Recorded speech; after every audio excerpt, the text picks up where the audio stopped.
Hi, my name is David Burnite. I'd like to tell you a little bit about my big grandma.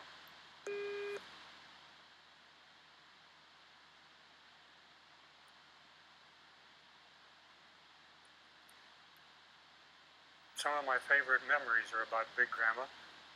I called her big grandma because I also had a little grandma.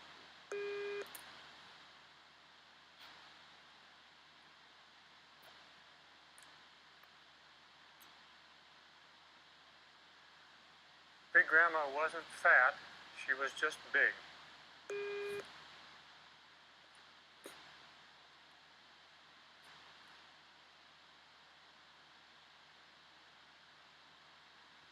She grew up in Illinois of pioneer settler stock, and she just had big bones and was a big woman.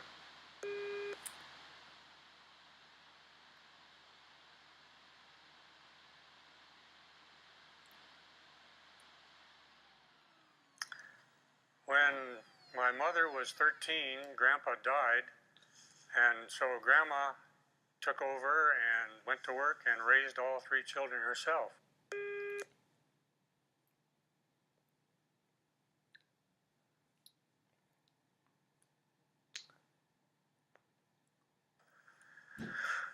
When I came along, Grandma was living about half the time with our family and half the time with her son.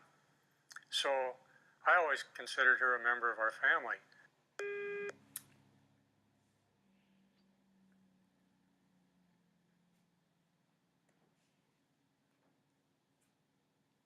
She would wash dishes and do the ironing and help my mother a lot.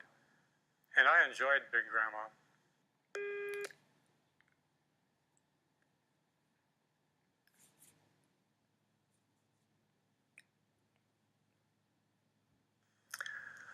We had a cabin up in the mountains, and we'd go up every June, and Grandma would go with us.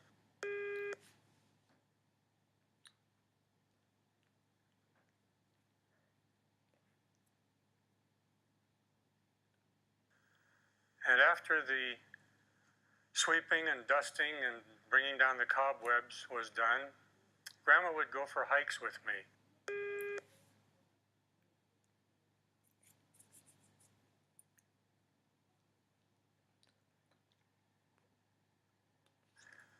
She was an old lady, but she was a sturdy old lady.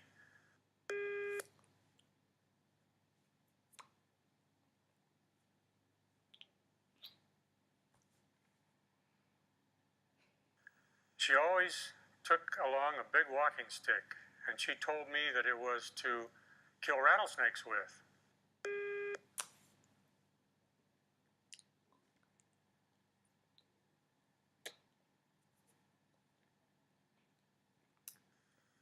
She had grown up in a place where the horses grazing on the prairie in Illinois were sometimes bitten by rattlesnakes, which would lie in the prairie clover.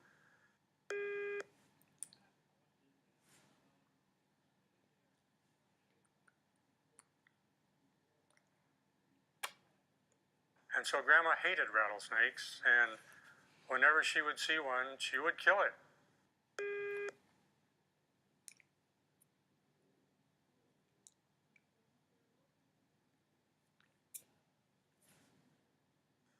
And as a matter of fact, when we'd find one on our hikes on the trail, Grandma would beat its head off with her walking stick.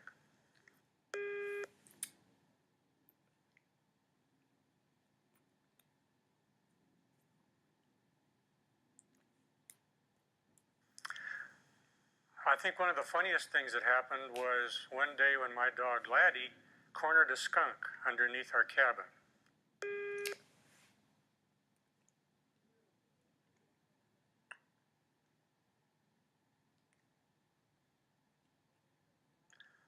Wow, what a smell that was!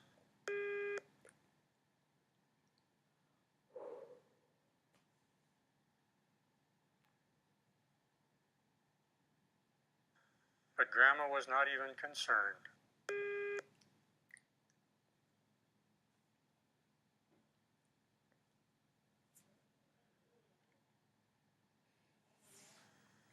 That was the day we discovered that Grandma had lost her sense of smell.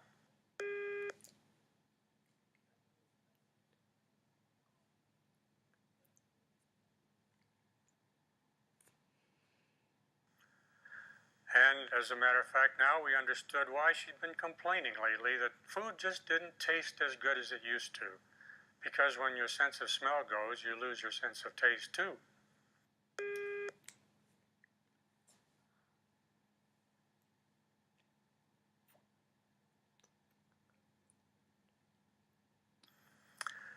Grandma had been born in 1860, and she told me that when she was 5 years old, her father took her down to the railway crossing to see President Lincoln's funeral train go by.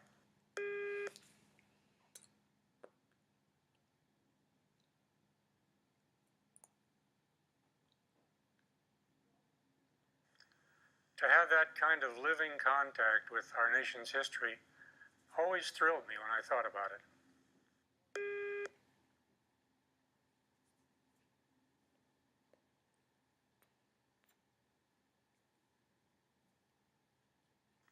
Grandma lived to be almost 102, and on her 100th birthday, President Eisenhower sent her a birthday card.